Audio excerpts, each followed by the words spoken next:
Alors, salut les amis et bienvenue dans cette nouvelle vidéo où ensemble nous allons apprendre à créer notre propre thème WordPress avec Elementor. On ne va pas coder, bon, j'espère bien. On le fera tout cela avec Elementor du début jusqu'à la fin. Ce qu'on va faire ensemble, voici un thème.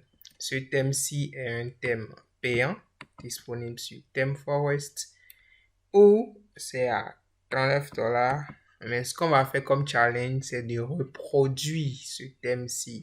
Voici un de ces démos. Lorsque je défile, on voit tout ce qu'il y a sur le site. On va essayer de le faire. La nuance ici, comme vous allez le comprendre, c'est pas qu'on va réaliser le site en griffe, non, mais réaliser un thème WordPress. Donc, la première question qui survient serait, mais quelle est la différence ou qu'est-ce qu'un thème WordPress? Et là, on vient sur WordPress pour expliquer cela de fond en comble. Et avant qu'on ne continue, n'oubliez surtout pas de vous abonner pour ne rien rater parce que presque chaque jour, il y aura toujours de nouvelles vidéos. Et là, ce serait vraiment un challenge, un apprentissage profond, approfondi pour apprendre encore plus. Alors, si vous êtes nouveau sur la chaîne, n'hésitez pas à le faire parce qu'ici, on part au-delà de l'impossible. Donc voilà, chers amis, soit vous prenez un nom de domaine, un hébergement ou travaillez directement local, ce que nous savons déjà le faire. Il y a des vidéos qui expliquent cela de fond en comble. Donc si vous êtes ici, vous voulez apprendre à créer votre propre thème, c'est que vous savez déjà héberger WordPress, soit en ligne, soit en local. D'accord? Donc sans plus tarder, allons dans les détails. Lorsque nous nous rendons dans Apparence ici, je suis sur le tableau de WordPress. Lorsque nous rendons dans Apparence, il y a ce qu'on appelle les thèmes, c'est-à-dire l'apparence de votre site. Donc, pour faire la nuance, j'ai installé deux thèmes populaires, Astra et Hello Elementor. Ce sont deux thèmes. Celui-ci, c'est le thème officiel d'Elementor. Donc, ce qu'on va faire ici, je vais ouvrir mon site dans un nouvel onglet. Actuellement, le thème activé sur le site, c'est Astra. Donc, regardez l'apparence. Vous voyez l'apparence du site actuellement lorsque j'ouvre mon site. C'est ce à quoi ça ressemble. Mais venons activer le thème Hello Elementor pour voir. Lorsque j'actualise, vous voyez l'apparence change. Donc, la première des choses que vous avez déjà remarqué, c'est le fait que le thème constitue l'apparence, soit les couleurs, soit les polices, soit les boutons, soit tout cela. D'accord? Donc, je reviens sur Astra et maintenant, je repars sur le thème qu'on va construire ensemble. D'accord? Ce que je dis par thème, c'est quoi? Elementor Pro nous donne la possibilité de créer nous-mêmes notre thème. Je m'explique. Le header qu'on voit ici, c'est où je reprends WordPress est subdivisé en plusieurs parties. Nous avons d'abord l'entête, le header, où il y a ce qu'il y a en haut ici. D'accord? De base, regardons sur notre site lorsque j'actualise. Voici le header qu'on a de base avec Astra. Si j'active Hello Elementor et que j'actualise mon site, voici le header qu'on a avec Hello Elementor. Donc ici, le thème qu'on va construire, on fera quelque chose comme ceci. D'accord? On va faire un header comme ceci. D'accord? Avec notre logo ici et les différentes pages à ce niveau. D'accord? Là, c'est la première des choses. Donc, si je viens en bas, par exemple, il y aura la section Euro. Ici, j'irai directement sur blog pour vous montrer. D'accord? Ici, par exemple, sur blog, vous voyez comment les articles s'affichent. Ici, ce sont les différents articles qui sont disponibles sur le site. Et ici, sur cette page, on l'appelle la page archive des articles. Donc, tous les articles qui sont sur le site apparaissent sur ce site et sur cette page de cette manière avec ce design-ci à cause du thème. D'accord? À cause du thème. Mais venons dans notre cas. Vous voyez comment ça s'affiche? Vous voyez comment nos articles s'affichent à cause du thème. Donc, si par exemple, je choisis Astra et que je viens actualiser, vous voyez, à cause du thème, ça a cette apparence. Donc, là, l'explication, la compréhension commence par venir, n'est-ce pas?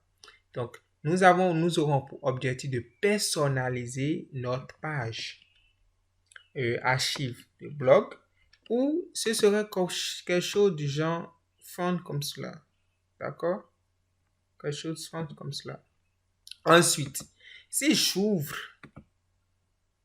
un de mes articles, vous voyez à quoi ça ressemble. Je vais ouvrir un autre. Vous voyez à quoi ça ressemble. Vous voyez. Vous avez dit c'est moche. Bon, voilà. Lorsque vous travaillez sur Astra. Et si je passe sur Hello Elementor et que j'actualise, vous voyez l'apparence change en fonction du thème. Donc ici, dans notre cas, si on ouvre notre article, vous voyez l'apparence, c'est tout autre. Et c'est ça le thème. Et c'est ça que nous, on fera. D'accord? C'est ça, nous, on fera.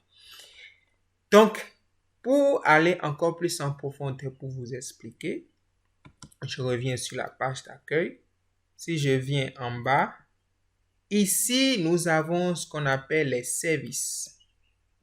Ici, nous avons les différents services de cette agence. D'accord? Donc, les services s'affichent ici. La première des choses, lorsque je vous dirai de me construire ce site, vous allez me créer 3 pages de services avec les 3 noms, n'est-ce pas? Alors que ce n'est pas de cette manière qu'il faut le faire. Je vous montre. J'ouvre ce service dans un nouvel onglet. J'ouvre ce service dans un nouvel onglet et vous allez voir. Qu'est-ce que vous voyez? Par exemple, si je défile, regardez bien. Si je défile, vous voyez bien le design. Si je viens ici, je défile, vous voyez le design est exactement la même chose. Mais qu'est-ce qui change? Les contenus qui sont dans le design. Vous voyez? Ce n'est pas 2 pages différentes. C'est une seule page. C'est ce qu'on appelle les single posts.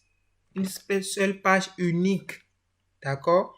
Ou c'est juste les contenus dynamiques qui changent. Si je reviens sur l'exemple de nos articles, je reviens par exemple sur Astra et que je reviens ici, d'accord, j'actualise, c'est bon. Ici par exemple, d'accord, si j'ouvre mes 2 articles dans un nouvel onglet, vous voyez l'apparence, l'affichage de cet article. Ici, cette page, on l'appelle single post des articles de notre thème. Si je viens ici, qu'est-ce qui se passe? La même chose, même apparence.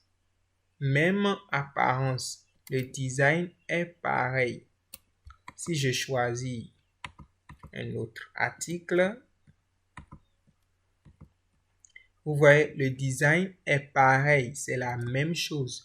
Donc, tous les articles vont suivre ce design, mais les seules choses qui changeront sont les contenus dynamiques. Et par contenu dynamique, on entend le titre, les métadonnées, les contenus, etc. C'est bon pour ce cas-ci. Et dans WordPress, ça c'est un bonus que je dis maintenant. Et dans WordPress, ce que vous voyez ici dans articles, comme on vient de le voir, les différents articles, sont ce qu'on appelle des types de publications. D'accord? Des types de publications.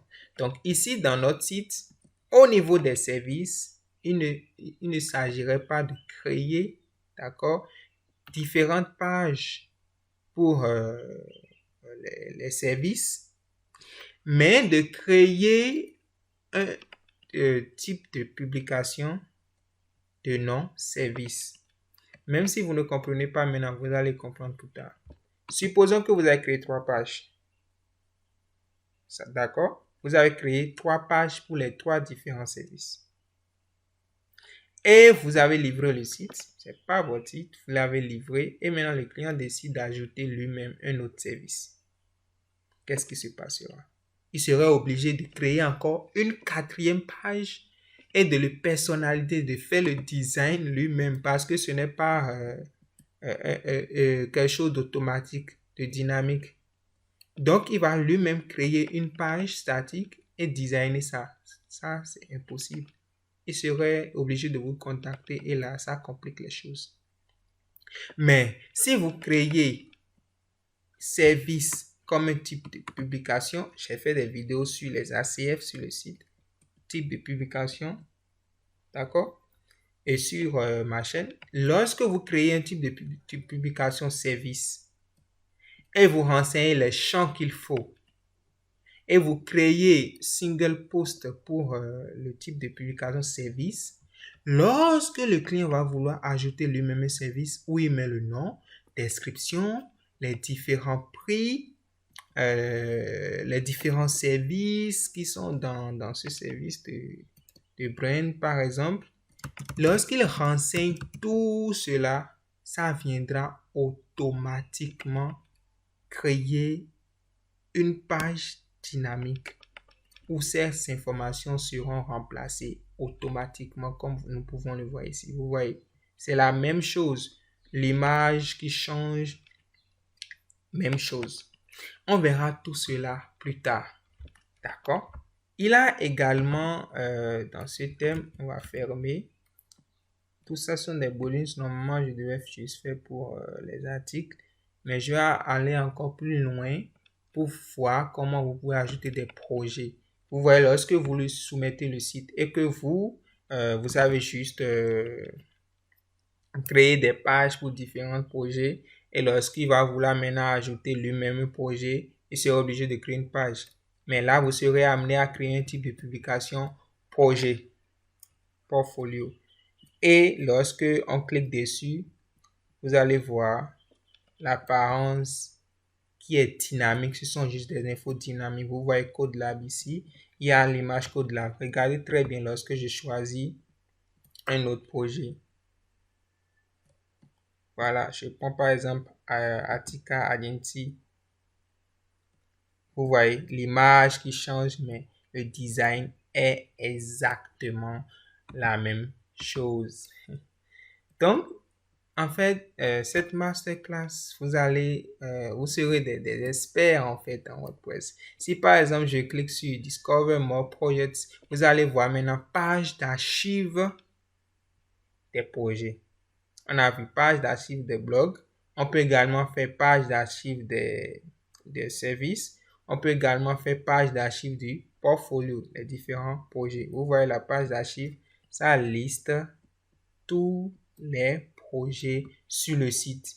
Or, si vous avez créé différentes pages pour ces projets, lorsqu'il aura 100 projets, vous allez créer 100 pages? Non, c'est grave.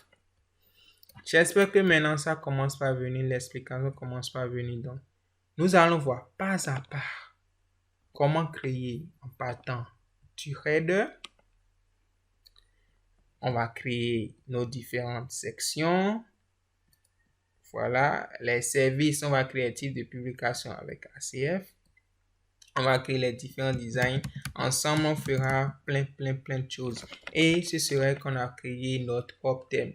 Ou lorsqu'on livre cela au client, il pourra modifier comme il veut.